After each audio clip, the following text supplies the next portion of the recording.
Okay, so I have some updated information about the Cupcake McKinley case, and this information is from Area Cochran, Emma Simmons, and Jesselyn Adams.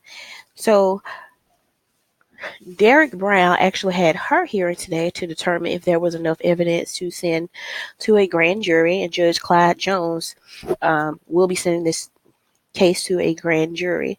So let's take a look at some things that came out in court.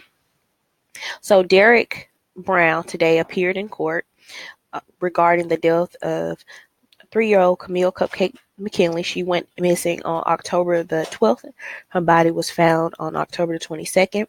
Her body was found inside a dumpster, and the dumpster was located inside a landfill. The Birmingham Police Department was told by Derick Brown that the body could be found in a dumpster. The investigators held trash that was coming out of the Center Point area at the landfill, and I believe it was about 20 tons of trash. They went through about 20 tons of trash, and they found Kamille's body. So after Kamille was abducted from Tom Brown Village Public Housing on October 12th, her body was found. The coroner here at the Cooper Green Hospital, that's where the coroner's office is for Jefferson County, determined that McKinley died from asphyxiation the same day she went missing, asphyxiation by suffocation.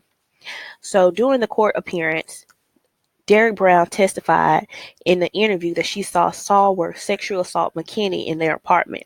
Brown's defense also claimed the DNA report from the FBI showed that Stallworth's DNA was found on McKinley's fingernails and Brown's were not. Brown's defense team also provided a jail photo of Patrick Stallworth with a small scratch on his torso. As you guys know, Patrick appeared in court earlier this week, and the judge also determined that it was enough evidence to send to the grand jury.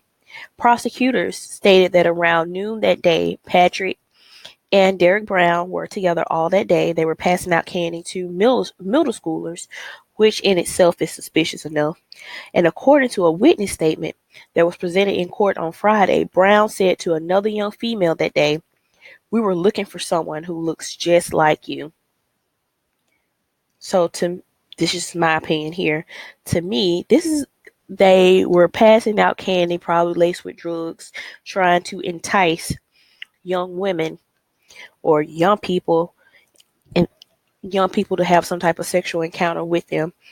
Also, during the autopsy, it was discovered that Kamille had crystal meth, which is the common name is methamphetamine, street name ice, crystal meth, in her system, which causes wakefulness in a person.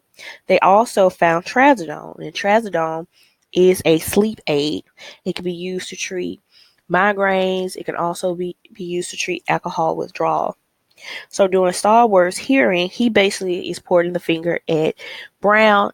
Now Brown is pointing the finger at him.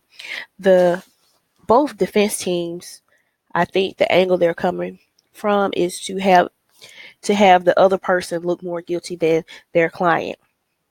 The reason being, they know that it doesn't look good for their client, and they know that the death penalty will happen. So I think they're just trying to cooperate, provide enough information to say, hey, she was cooperating, he was cooperating, he's providing enough information to help with the case. Please do not give him the death penalty. Instead, life without parole. So in the final statements, Judge Clyde Jones basically said it's evident to him that that Brown and Stallworth worked together, and that one or both of them sexually assaulted Kamille McKinley and killed her.